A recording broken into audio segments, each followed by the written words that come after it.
So hello everyone, मैं हूं शिवम द्विवेदी और आप देख रहे हैं अपना पसंदीदा चैनल ज्ञानोदय के गुरुजी। मेरे प्यारे बच्चों, आज का जो लेक्चर है ना, इस लेक्चर में हम वास्तविक संख्याओं के सबसे ज्यादा इंपॉर्टेंट क्वेश्चन करने वाले हैं। और आज की ये क्लास आपके लिए बहुत इंपॉर्टेंट होने वाली है। मैं 100% आपसे प्रॉमिस कर सकता हूं कि आज की इस क्लास में कराए जाने वाले जितने भी क्वेश्चन होंगे उनमें से 2-3 क्वेश्चन आपको बोर्ड एग्जाम में देखने को 100% मिल रहे हैं। यानी आप ये समझ लो कि एक ऐसा अध्यापक आपसे इस बात के लिए प्रॉमिस कर रहा है जो 12 सालों से लगातार पढ़ा रहा है। इसका मतलब है कि कहीं ना कहीं आज की क्लास डेफिनेटली हमारे लिए बहुत इंपॉर्टेंट है।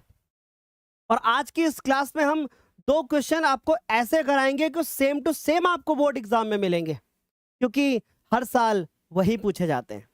तो चलिए बिना देर किए हुए आज की इस लेक्चर को शुरू करते हैं। और देखते देखते मैं देख पा रहा हूं बहुत सारे बच्चे हमारे साथ लाइव आ गए हैं। मुझे लाइव स्टार्ट करने में थोड़ा सा देर हुई, क्योंकि लाइव स्टार्ट करने से पहले लगातार मैं यहाँ पे खड़े होकर के खांस रहा था, बैलेंस नहीं हो रही थी चीज़ें, है ना। तो कल ठंडा पानी पी लिया, और हम जैसे टीचर्स को ठंडी चीज़ें बिल्कुल अवॉइड करनी पड़ती हैं, लेकिन कल ठंडा पानी ग्लास में रखा हुआ था और पी लिया उसको, तो इसलिए थोड़ा सा प्रॉब्लम हुआ और इसी वजह से क्लास को लेट करने में भी प्रॉब्लम हो गई। चले स्टार्ट किया जाए चीजों को। एक बार फटाफट से बता दो, नमस्ते नमस्ते नमस्ते। सभी को मेरी तरफ से नमस्ते, गुड इवनिंग बेटा, है ना। तो चलें स्टार्ट करें, चलिए स्टार्ट करते हैं। अच्छा, एक स्टार्ट करने से पहले एक छोटा सा प्रश्न है आपसे, और प्रश्न सबसे यही है कि आपका क्लास 10th में गोल कितना है? आप मैथ में कितने नंबर लाना चाहते हो? आपका क्या गोल है? मैथमेटिक्स में कितना नंबर लाना चाहते हो 100 आउट ऑफ में से? बताइए, आप बताइए कितना लाना चाहते हो।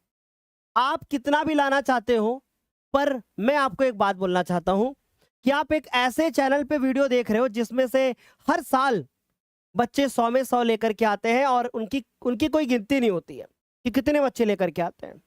इसका मतलब है कि तैयारी 100 में 100 वाली कराई जाती है, और इसका आपको यकीन रखना पड़ेगा, और पूरे साल आपको ज्ञानोदय पे आकर के पढ़ाई करना होगा। ठीक है, आ रही मेरी बात समझ में? चलें स्टार्ट किया जाए बच्चों। चलिए स्टार्ट करते हैं प्यारे बच्चों आज का सेशन। और जो बच्चा मेरे साथ साथ में आंसर करेगा उसका मैं नाम भी लेता रहूंगा। ठीक, तो बच्चों एक क्वेश्चन है हमारे सामने, लिखा हुआ है कि पूर्णांकों के निम्नलिखित युग्मों के एचसीएफ और एलसीएम ज्ञात करके दिखाइए, और इसकी जांच कीजिए कि दो संख्याओं का गुणनफल एचसीएफ गुणे एलसीएम है। जो बच्चा सही जवाब देगा उसका नाम भी लिया जाएगा, और देखते हैं कि कौन सही जवाब देता है। ठीक, दीजिए सही सही जवाब, देखते हैं कि आप दे पाओगे कि नहीं। चलिए शुरू करते हैं।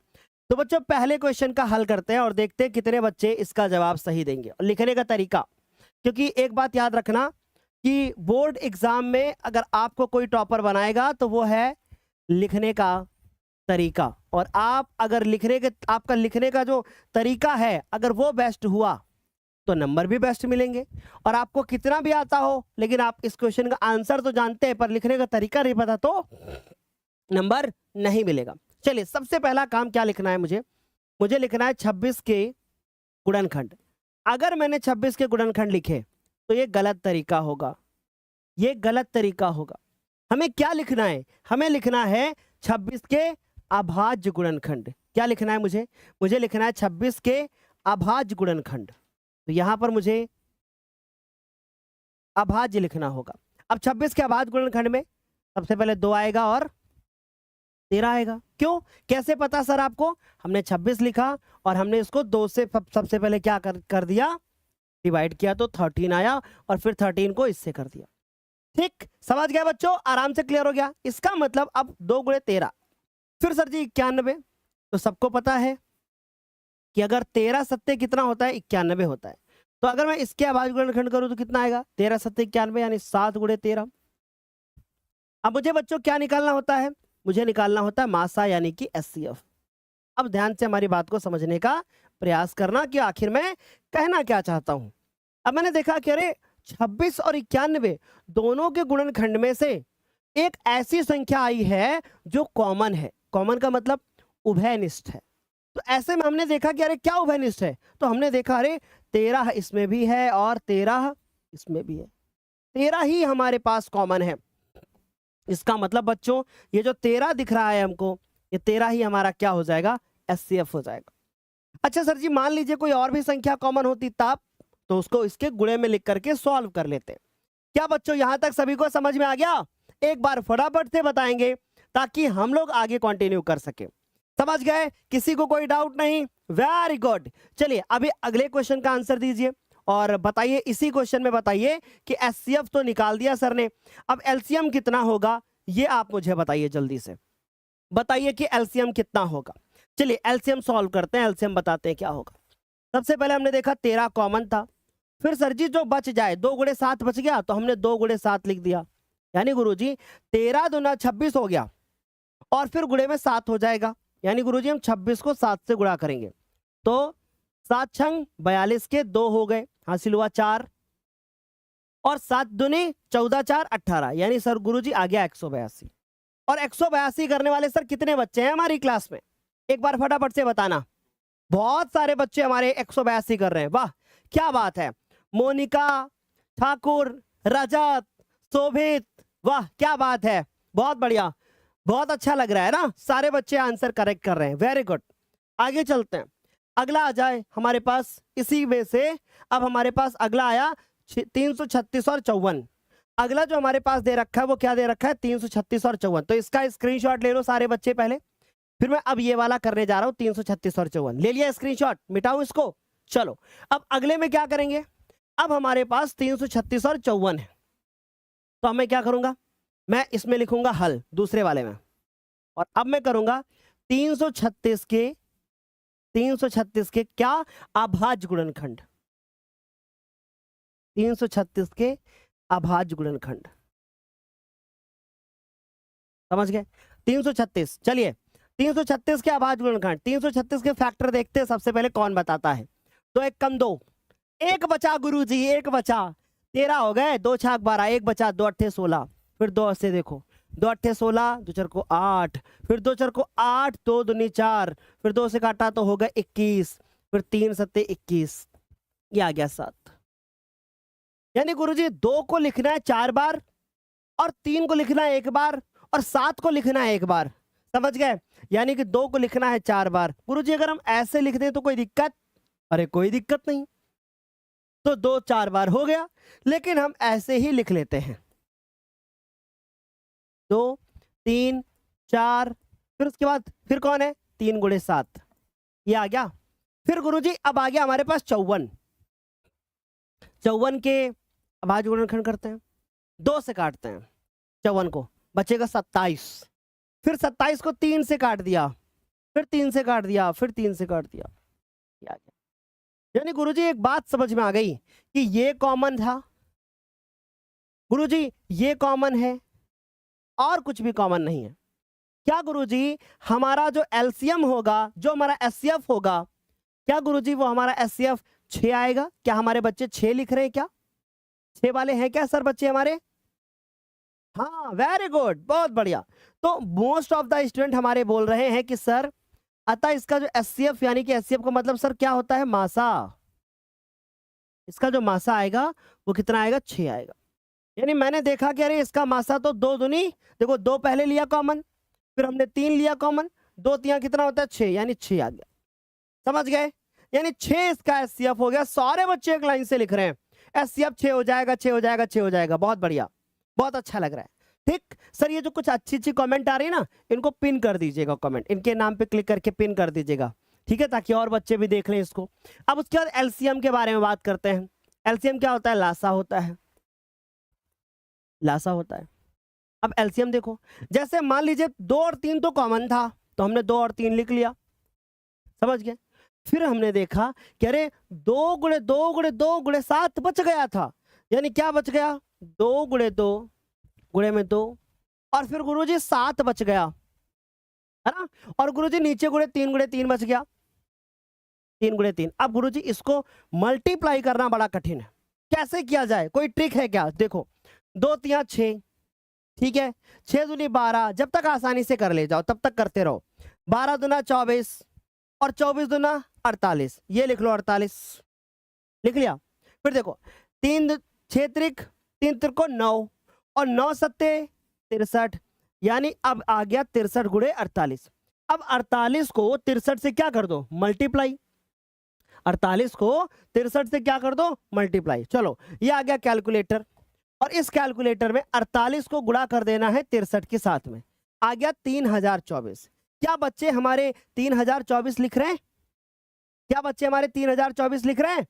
हाँ, बहुत बढ़िया। तो आ गया हमारे पास 3024, यानी 3024। अच्छा, कुछ बच्चों का एक छोटा सा सवाल रहता है, और ये सवाल लगातार हमारे पास, हमारी टीम के पास रोज कॉल आती है, रोज मैसेज आते हैं। एक ही सवाल बच्चे पूछते हैं, सर 10th क्लास में मैं टॉपर बनना चाहता हूं, मैं मैथ की कौन सी किताब ले लूं जिससे हमारे नंबर बहुत अच्छे आ जाएं। मेरी सभी बच्चों से रिक्वेस्ट है कि ये जो मैथ की किताब आपको एनसीईआरटी दिखाई दे रही है, इसका हर एक सवाल हमारा बच्चा जरूर सॉल्व करेगा, और इसके एक एक सवाल में आपको कहीं पर 1% कोई गलती नहीं मिलेगी। जैसे मैं ये क्वेश्चन अभी यहाँ पे करा रहा हूँ ना, तो ये क्वेश्चन भी आपका एनसीईआरटी का ही मैं करा रहा हूँ। ये जो किताब आपको दिखाई दे रही है, ठीक, इसी से मैं करा रहा हूँ, और इसी से क्वेश्चन पेपर में बहुत सारे क्वेश्चन आते हैं, और मैं आपको अक्टूबर तक यही कराऊंगा।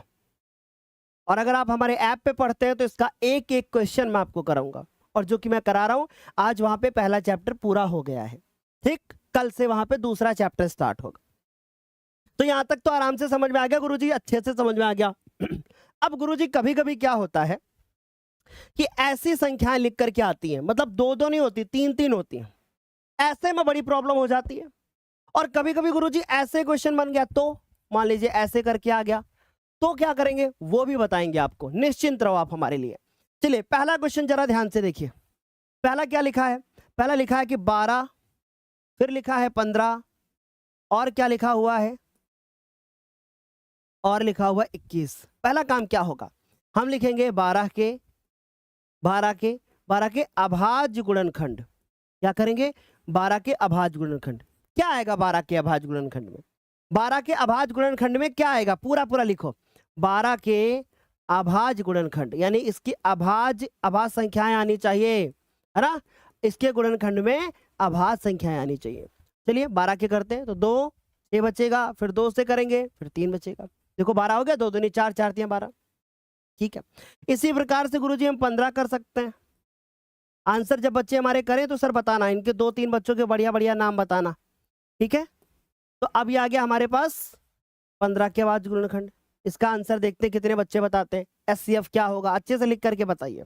15 का हो जाएगा 3 गुणे 5, ये हो गया 3 गुणे 5, ठीक। अच्छा सर इसी प्रकार से 21 का भी हो सकता है। हाँ, 21 के अभाज्य गुणनखंड, 21 के अभाज्य गुणनखंड। अब 21 के 3 सत्ते 21, ये हो गया, ठीक। अब ध्यान से समझना, अब मान लीजिए इतना कर लिया हमने, अब इसके लिए हम लोग फिर क्या लिखेंगे, एचसीएफ। एचसीएफ का मतलब होता है मासा, हाईएस्ट कॉमन फैक्टर। बहुत सारे बच्चों का सवाल होता है कि सर एचसीएफ का फुल फॉर्म क्या होता है, ये भी बता दो। तो इसका फुल फॉर्म होता है हाईएस्ट कॉमन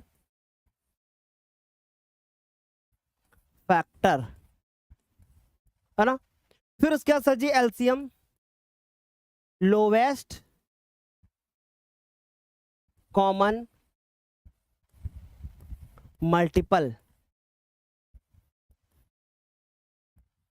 समझ गए? तो ये कहीं पर नोट कर लेना, ये आपके काम आएगा,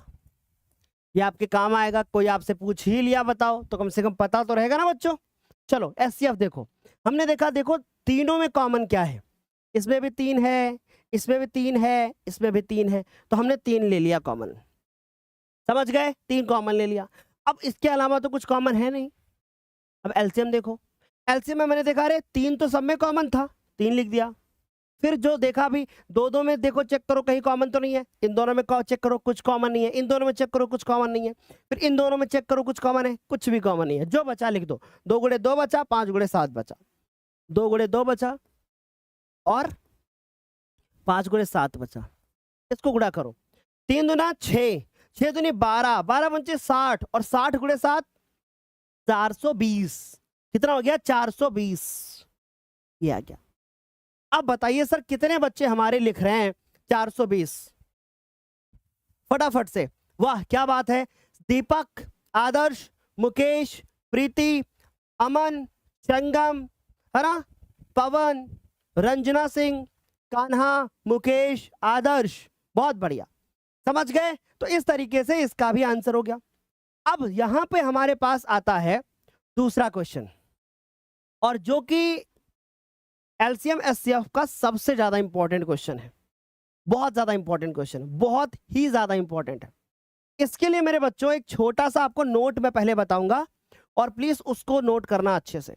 अच्छा मुझे एक बात बताइए, आपको अभाज्य संख्या के बारे में पता है कि अभाज्य संख्या क्या होती है?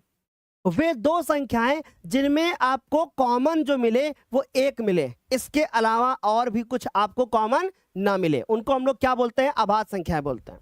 यानी सर जी अभाज्य संख्या वे संख्या होती हैं जिनमें हम कॉमन के रूप में सर जी क्या मिलता है? हमको एक मिलता है। या ऐसी संख्या होती है जो एक से ही डिवाइड होती हैं और वो किसी से डिवाइड नहीं हो पाएंगी, या तो स्वयं से होंगी या तो एक से होंगी। यानी सर जी अगर हमसे बोर्ड एग्जाम में एक क्वेश्चन पूछ लिया जाए कि दो अभाज्य संख्याओं का मासा कितना होगा, तो हम क्या बताएंगे? हम कहेंगे 0, या हम कहेंगे 1, या हम कहेंगे 2, या हम उनमें से कोई संख्या उतार देंगे। और यही क्वेश्चन 2025 और 24 में पूछा गया है। क्या पूछा गया पहले वो समझो।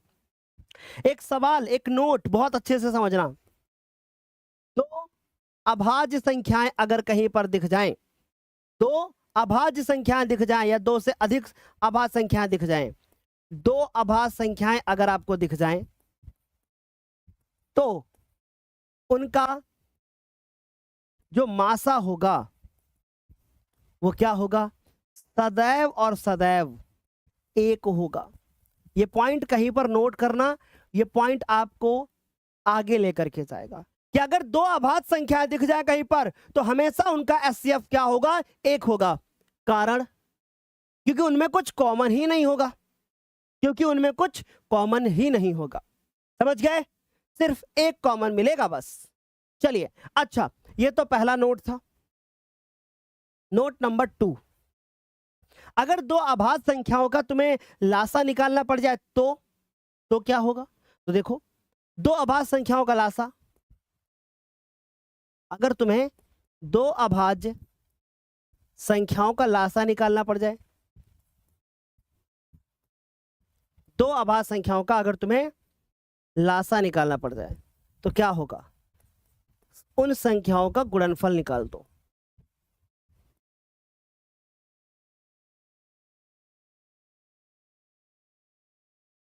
उन संख्याओं का गुणनफल निकाल। यानी सर समझ गए कि अगर दो संख्याएं हैं और वो दोनों संख्याएं अभाज्य हैं, तो हम क्या करेंगे? उन दोनों संख्याओं को आपस में क्या कर देंगे? गुणा कर देंगे। और जब हम सर जी उनको आपस में गुणा कर देंगे, तो जो भी आंसर आएगा वो क्या होगा? उनका लासा होगा। वो जो आंसर आएगा गुरुजी वो क्या होगा? उनका लासा होगा। सर आराम से बात समझ में आ गई, इसमें कोई बहुत बड़ी बात नहीं। तो चलो भाई इस दूसरे क्वेश्चन को देखो। दूसरा क्वेश्चन क्या है हमारे पास? दूसरा क्वेश्चन है हमारे पास 17, 23 और 29। ये मुझे कैसी संख्याएं दिख रही हैं? 17 है, 23 है, 29 है। कैसी संख्याएं दिख रही हैं तुम्हें? अभाज्य संख्याएं दिख रही हैं। इसलिए अगर आप इनका एचसीएफ निकालने के लिए जाओगे तो क्या निकलेगा? 17, 23, 29, इनका एचसीएफ निकालने के लिए जाओगे क्या निकलेगा? 1 निकलेगा। इनका एचसीएफ निकालने के लिए जाओगे तो इसका 1 निकलेगा एचसीएफ। और किसने दिया है जवाब अभी तक सही? जरा देखते हैं। दूसरे क्वेश्चन का एचसीएफ 1 होगा, सुमित पटेल। वेरी गुड, बहुत बढ़िया सुमित। चलो अब मान लो इनका एलसीएम निकालना हो तो क्या करेंगे? तो इन्हीं संख्याओं को गुणा कर दो, यानी 17 को 23 से गुणा कर दो, जो आंसर आए उसको 29 से गुणा कर दो। चलो अब जरा ध्यान से देखो, क्या कहा हमने? कहा 17 को 23 से गुणा कर दो, फिर जो भी आंसर आए उसको 29 से गुणा कर दो। आपका आंसर आ गया 1, 1, 3, 3 और फिर उसके बाद कितना? 9। बोलो क्या समझ में आ गई सभी को ये बात? 1, 1, 3, 3, 9 करने वाला कौन सा बच्चा है भाई? इसका नाम क्या है? अमन कश्यप। बहुत बढ़िया, ठीक है। ब्रैकेट में शाहरुख लिख रखा है, जिसका मैसेज मुझे सबसे ऊपर दिख जाएगा, है ना। तो हमने क्या बताया बच्चों? क्यों क्या बताया? क्योंकि देखो कारण के साथ कि आखिर ऐसा क्यों हुआ? क्योंकि क्योंकि ये जो आपको 17 दिख रहा है, जो आपको 23 दिख रहा है और जो आपको 29 दिख रहा है, ये कैसी संख्याएं हैं? ये अभाज्य संख्याएं। ये कैसी संख्याएं हैं? ये अभाज्य संख्याएं हैं। और उत्तर प्रदेश बोर्ड का रिजल्ट आने वाला है और बच्चों देखना, इस बार जब रिजल्ट आएगा ना जाने कितने ऐसे बच्चे होंगे जो बोर्ड एग्जाम में 100 आउट ऑफ 100 लेकर के आए होंगे इसी चैनल से पढ़ करके। क्यों? क्योंकि उन्होंने जो पढ़ाई शुरू की थी ज्ञानोदय के साथ में, वो कब से शुरू की थी? अप्रैल से शुरू की थी। और अगर आप भी अप्रैल से लेकर के अंत तक ऐसे ही हमारे साथ में मेहनत करते रहोगे तो आपका भी मैथ में 100 आउट ऑफ 100 आएगा और बाकी सब्जेक्ट में भी आपका बहुत अच्छा नंबर आएगा। साइंस में भी आप 100 आउट ऑफ 100 लेकर के आओगे और लेकर के आए हुए हैं बच्चे। ठीक, चलो अब इसका जवाब देना, इसका जवाब देना जल्दी से, इसका जवाब दो। चलो सबसे पहले इस प्रश्न को समझने का प्रयास करते हैं। जैसे हमने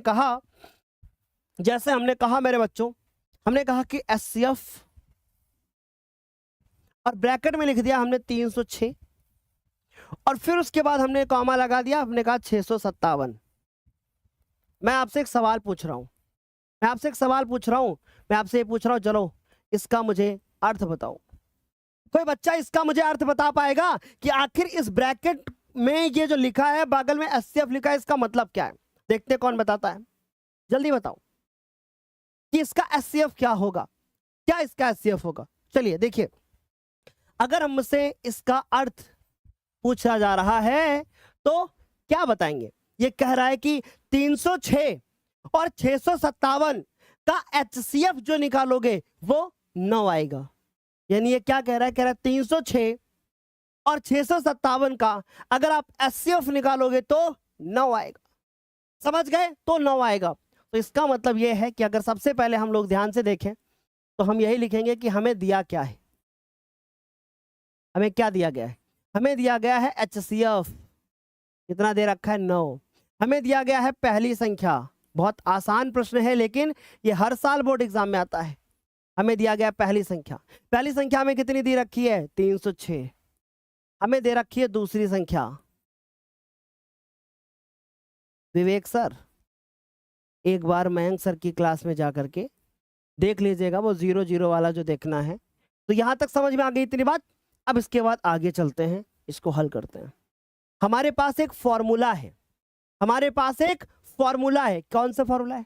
कि अगर हमारे पास दो संख्या दी गई हैं और उनका हमें मासा या लासा में से कोई एक चीज दी गई है और हमसे दूसरी चीज पूछ ली जाए तो हम कैसे ज्ञात करेंगे? फॉर्मूला है हमारे पास। क्या फॉर्मूला है? फॉर्मूला है कि मासा यानी कि HCF गुणे में लासा यानी कि LCM बराबर क्या होगा? बराबर होगा पहली संख्या, बराबर होगा पहली संख्या, और गुणे में क्या होगा? गुणे में होगा दूसरी संख्या। यानी सर समझ गए कि अगर मान लीजिए हमारे पास, सही है सर सब, मान लीजिए मासा और लासा में से कोई एक चीज निकालनी है और एक चीज दी गई है, या हमको पहली संख्या दूसरी संख्या में से कोई एक चीज दी गई है, दूसरी हमको निकालनी है, तो ये दो चीजें हमको दी गई होंगी, ये तीसरी भी दी गई होगी, हमें चौथी निकालनी होगी। ठीक, तो देखो ये हमें HCF बराबर कितना दे रखा है? 9। यानी कि मासा हमको दे रखा है 9, लासा हमको ज्ञात करना है। समझ गए? हमें पहली संख्या कितनी दी गई है? 306, हमने लिखा 306। हमें दूसरी संख्या जो दी गई है वो 657 दी गई है, हमने 657 लिखा। अब एक बात बताना बच्चों, हम क्या देख पा रहे हैं? हम देख पा रहे हैं कि लासा और 9 इन दोनों का आपस में क्या हो रहा है? गुणा हो रहा है। और अगर दो संख्याओं का गुणा होता है तो ये जो संख्या होती है वो कहां जाएगी? नीचे बटे में जाएगी। इसका मतलब सर ये जो 9 है वो नीचे बटे में जाएगा। इसका मतलब सर 9 जो है वो नीचे बटे में जाएगा, यानी लासा बराबर सर आएगा 306 गुणे 657 और 9 नीचे बटे में जाएगा। समझ गए? 9 नीचे बटे में जाएगा। सर समझ गए कि 9 एक कम 9, अगर मैं इसको काटूं या इसको काटूं तो कट जाएगा, फिर 9 सत्ते 63, सर 2 बचा, 9 त्रिक 27, सर 306 को गुणा करना है 73 से, सर 306 को गुणा करना है 73 से, सर निकल करके आया 22 33 8, सर निकल करके आया 22 33 और 8, समझ गए, 22 33 और 8। चलो इसी बात पे हम अपने बच्चों से एक सवाल पूछते हैं और देखते हैं कि क्या वो बच्चे हमारे जवाब दे पाएंगे कि नहीं। अपने बच्चों से एक सवाल पूछते हैं और देखते हैं क्या वो मेरे बच्चे सवाल का जवाब दे पाएंगे कि नहीं। ठीक है, देखते हैं सवाल का जवाब दे पाएंगे कि नहीं। प्रश्न है हमारे पास कि दो संख्याओं, ये पूछा गया है बोर्ड एग्जाम में, इसीलिए मैं आपको बता रहा हूं। दो संख्याओं ए व बी का मासा क्या होगा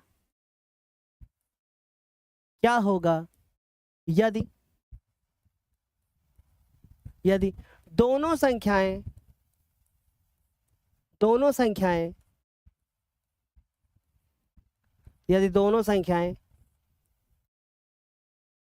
सम व क्रमागत हैं। अब ये सवाल मोस्ट इंपॉर्टेंट है। ऑप्शन भी दे देता हूं 0, दूसरा ऑप्शन दे देता हूं 1, तीसरा ऑप्शन दे देता हूं 2, चौथा ऑप्शन दे देता हूं ए बी। अब मैं देखता हूं कि ये बच्चे हमारे बता पाते हैं कि नहीं।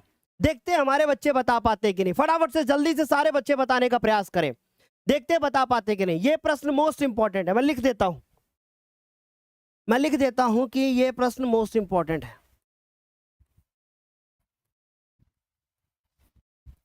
देखते हैं कि बच्चे बता पाते कि नहीं। ये प्रश्न क्या कह रहा है?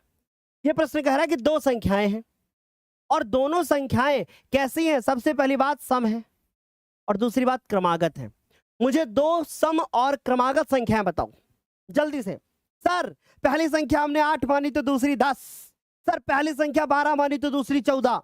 सर अगर पहली संख्या 16 मानी तो दूसरी 18। सर अगर पहली संख्या 2 मानी तो दूसरी 4। यानी सर समझ गए कि अगर मैं इसमें यह सवाल निकाल लूं कि 2 और 4 का माशा तो काम हो जाएगा। सर अगर मैं 12 और 12 के बाद 14 आएगी, 12 और 14 का माशा निकालूं तो सर क्या आएगा? सर अगर 16 और 16 के बाद 18 संख्या आएगी, अगर मैं इनका माशा निकालने के लिए जाऊंगा तो क्या आएगा? और ये दोनों संख्याएं सम भी हैं और क्रमागत भी हैं। सम भी हैं और क्रमागत भी हैं। समझिए। तो बच्चों अगर सम भी हो और क्रमागत भी हो तो यही संख्याएं तो बन सकती है। यही संख्या तो बन सकती है सम व क्रमागत। मैं एक बात आपको बोलना चाहता हूं, अगर मैथ को स्ट्रॉन्ग करना है तो ज्ञानोदय पे लगे रहना, शक्ति बैच से जुड़े रहना, और जुड़ गए तो समझ लो फिर तुम्हारी मैथ हो गई स्ट्रॉन्ग, क्योंकि तगड़े तरीके से पढ़ेंगे। जो बच्चे एक आंसर कर रहे हैं वो सारे बच्चे गलत हैं। जो बच्चे 0 कर रहे हैं उनको बता दे कि कभी भी किसी भी संख्या का माशा 0 नहीं हो सकता है। दिमाग में सेट कर लो कि अगर बहुविकल्पी भी आ गया और तुक्का भी मारना है ना तो 0 पे नहीं मारना है, क्योंकि किन्हीं भी दो संख्याओं का या दो या दो से अधिक संख्याओं का माशा कभी भी 0 नहीं हो सकता। एक हो सकता है पर 0 नहीं हो सकता। समझ गए? अब मेरी बात बताओ, 2 और 4 का माशा निकालोगे 2 आएगा कि नहीं? अगर 12 और 14 का माशा निकालोगे तो 12 को लिखोगे 2 गुणे 3 गुणे 2, ये लिखोगे 12 को। 14 को लिखोगे 2 गुणे 7। और गुरुजी देखो जरा ध्यान से, 2 ही मुझे कॉमन मिल रहा है, इसका मतलब 12 और 14 का माशा 2 ही आएगा। और गुरुजी 16 को तुम लिखोगे 2 गुणे 2 गुणे 2 गुणे 2, और तुम 18 को लिखोगे 2 गुणे 3 गुणे 3, ये तो लिखोगे। फिर भी देखोगे तुम्हें 2 ही कॉमन मिलेगा। यानी दो संख्याएं अगर सम है और क्रमागत भी हैं तो फिर करेक्ट आंसर हो जाएगा हमारे पास 2।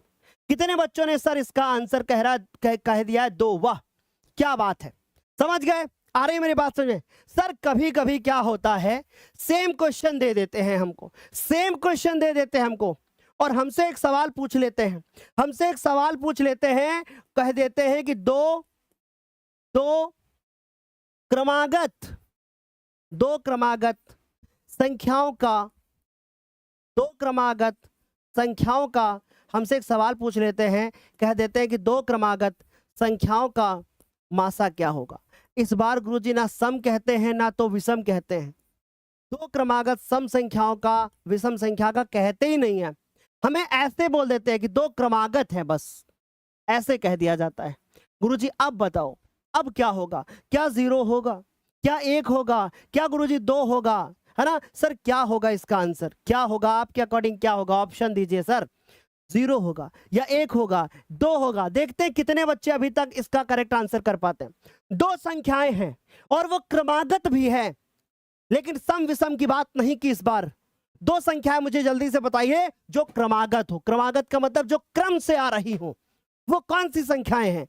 जैसे बताइए सर 2 के बाद आता है 3, सर 3 के बाद आता है 4, जैसे सर 5 के बाद आता है 6, सर 16 के बाद आता है 17।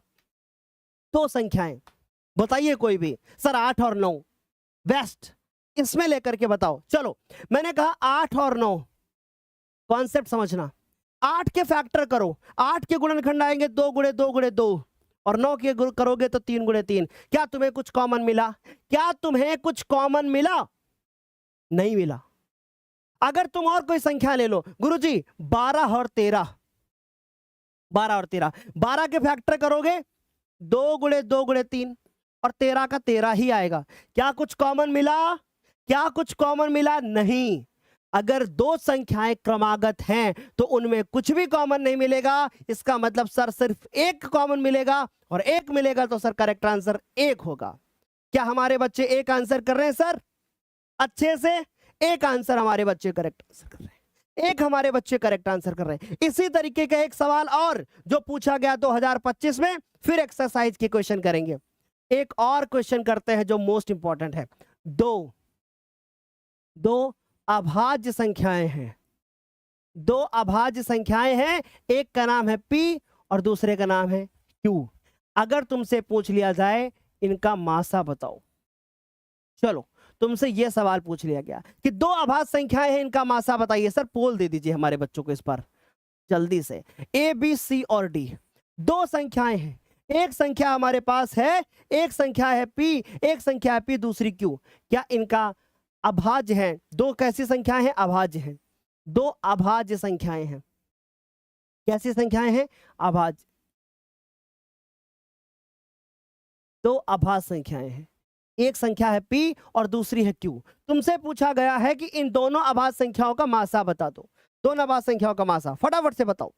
क्या होना चाहिए? 0 होगा, 1 होगा, P होगा, PQ होगा। क्या होगा तुम्हारे हिसाब से, क्या होना चाहिए?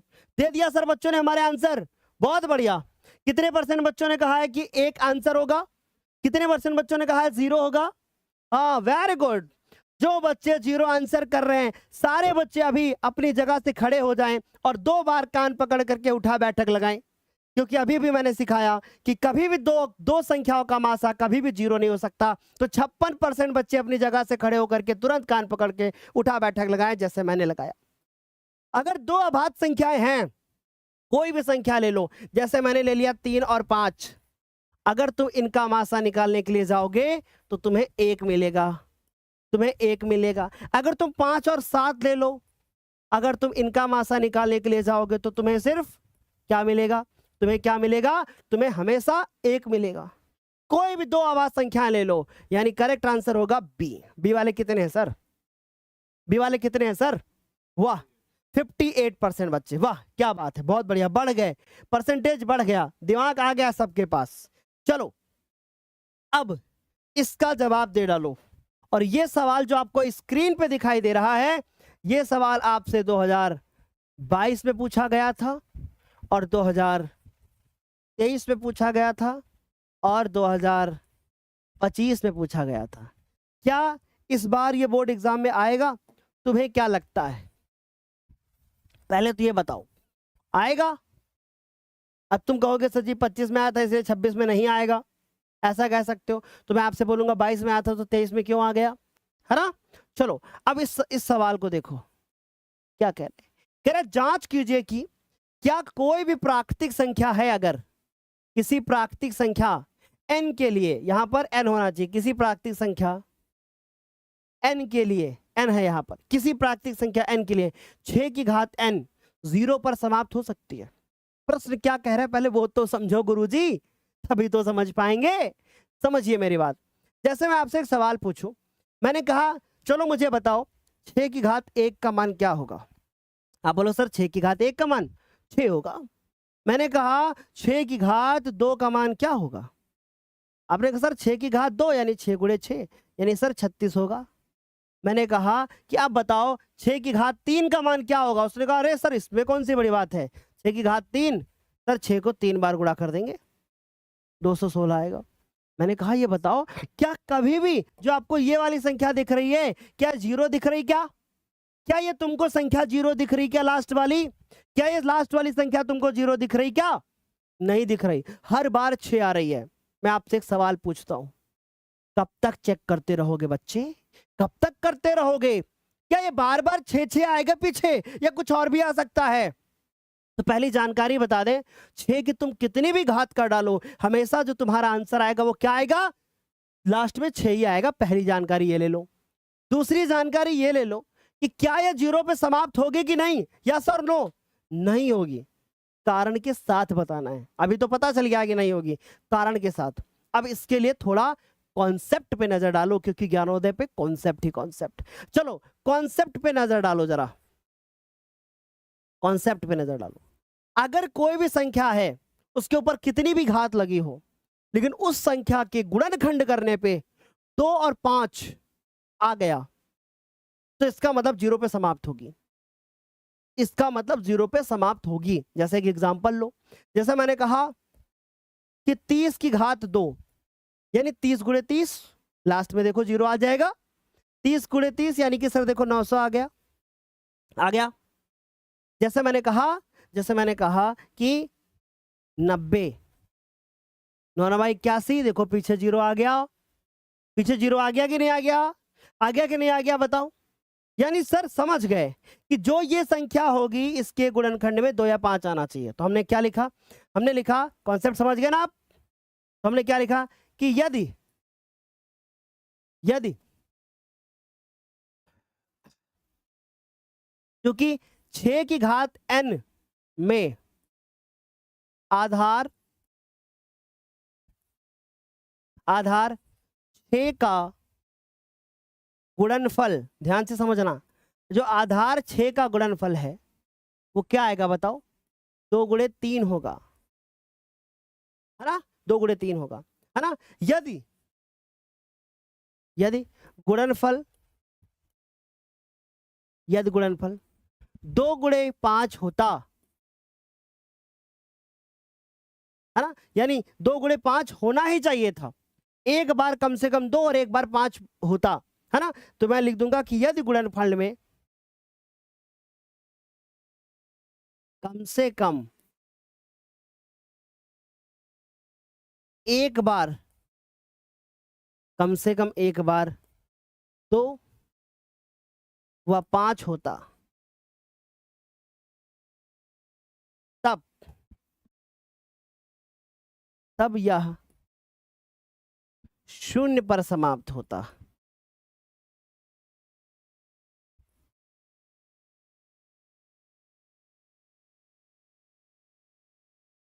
है ना। अतः 6 की घात n का मान प्राकृतिक संख्या n के लिए, प्राकृतिक संख्या n के लिए कभी भी, प्राकृतिक संख्या n के लिए कभी भी कभी भी शून्य पर समाप्त नहीं होगा।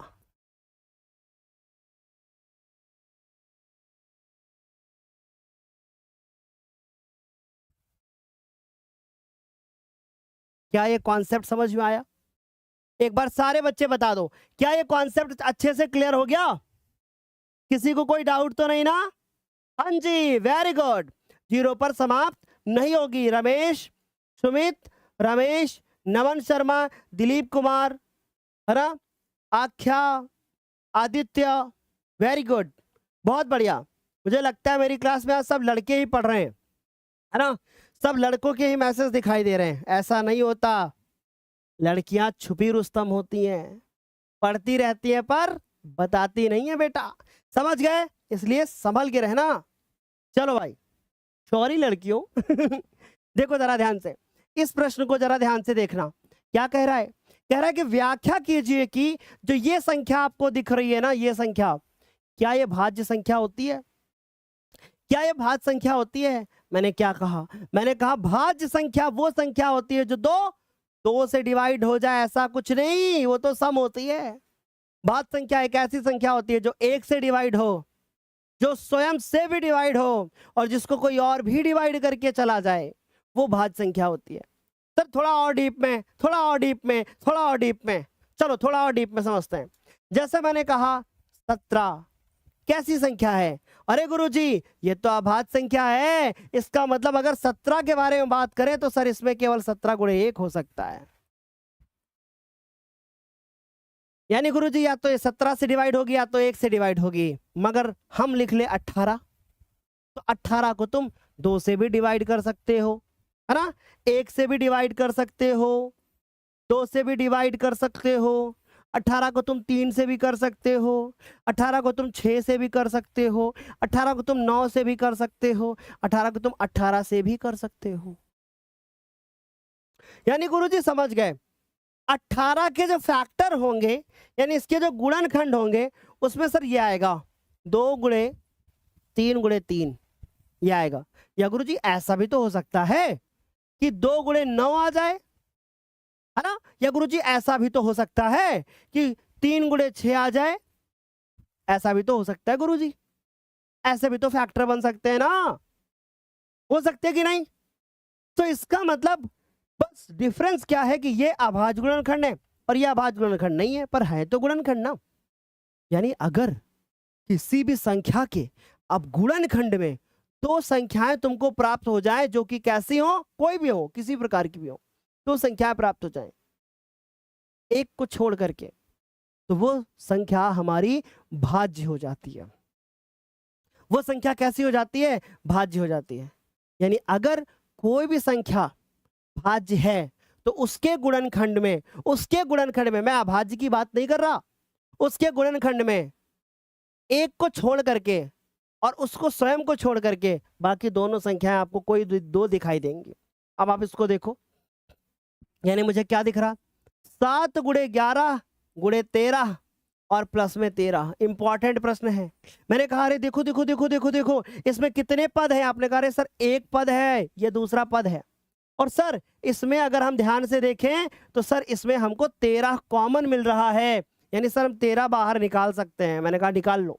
अंदर बचा 7, फिर बचा 11, यहां से 13 बाहर निकल गया ना, यहां से 13 बाहर निकल गया ना, तो 13 निकल गया तो यहां 0 बचना चाहिए।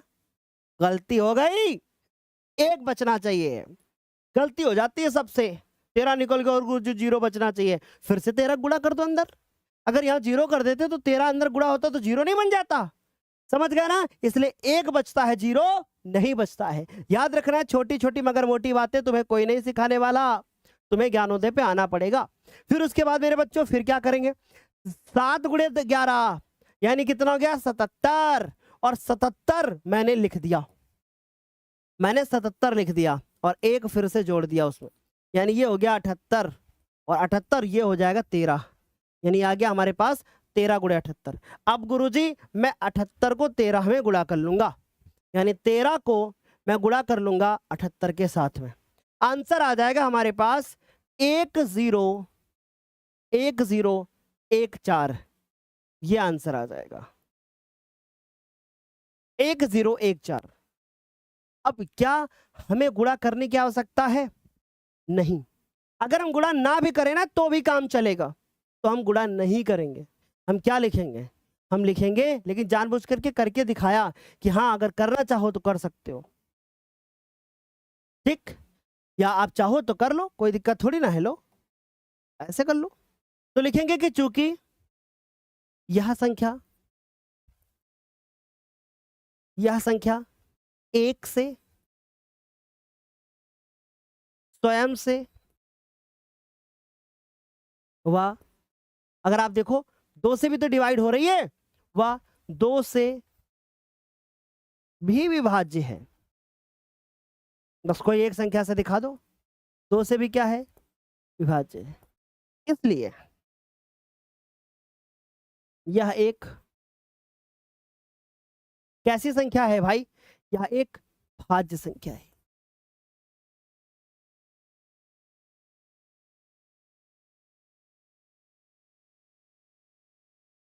ये हो गया हमारा क्वेश्चन।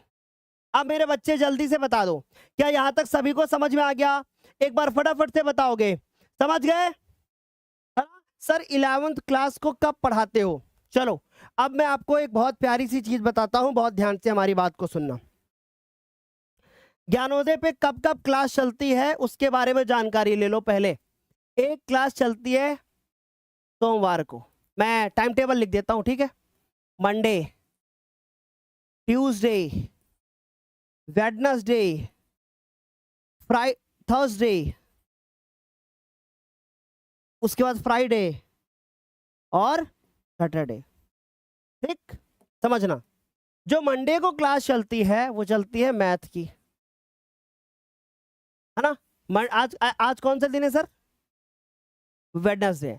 तो मंडे को क्लास चलती है मैथ्स की, वेडनेसडे को क्लास चलती है मैथ की, ठीक? फ्राइडे को क्लास चलती है मैथ की, और इस दिन क्लास चलती है साइंस की, फिर चलती है साइंस की, फिर चलती है साइंस की, ठीक?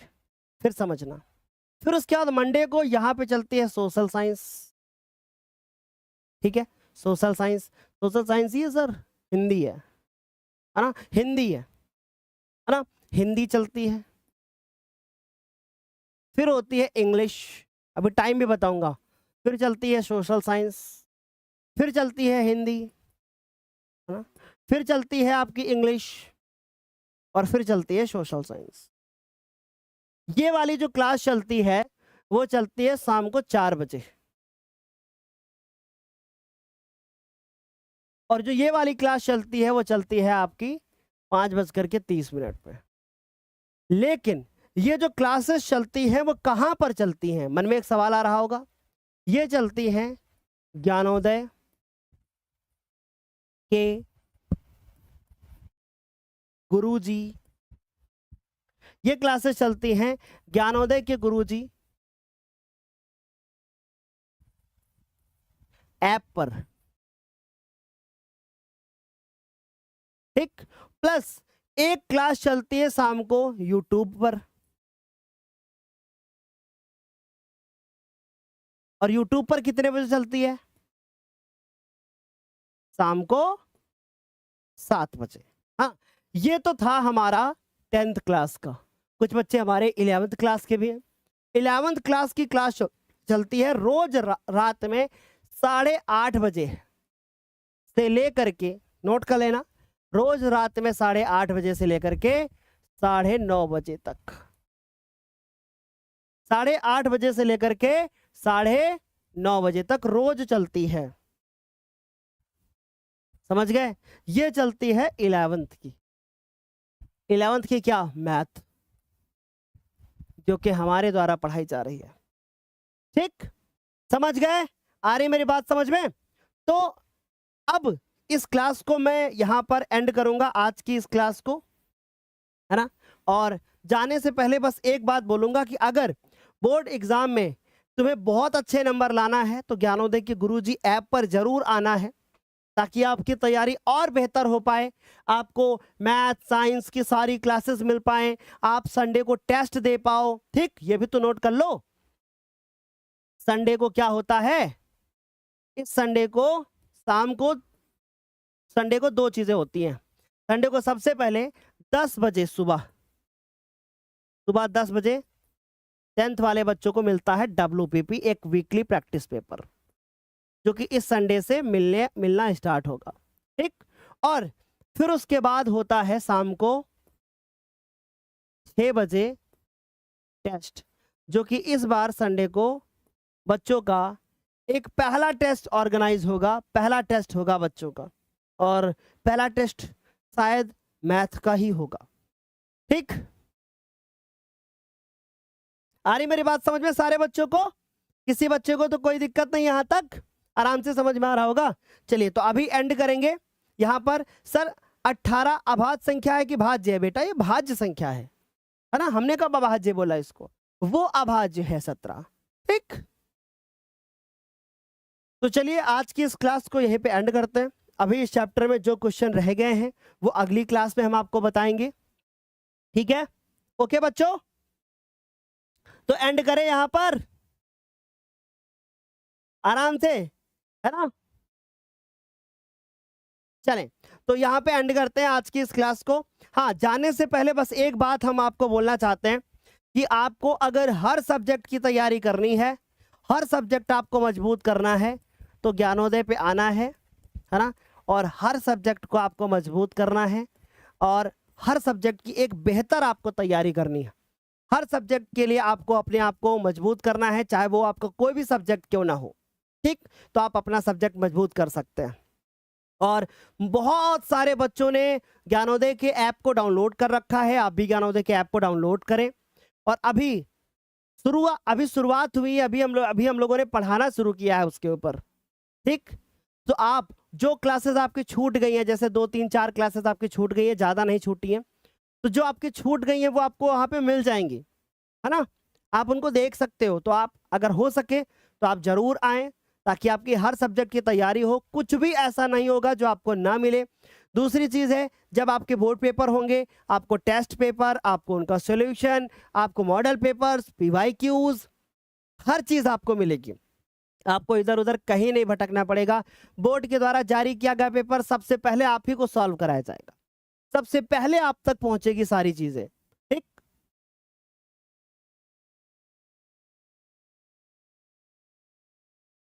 चलिए तो आज के लिए फिर इतना ही, तब तक के लिए bye, take care, thank you so much.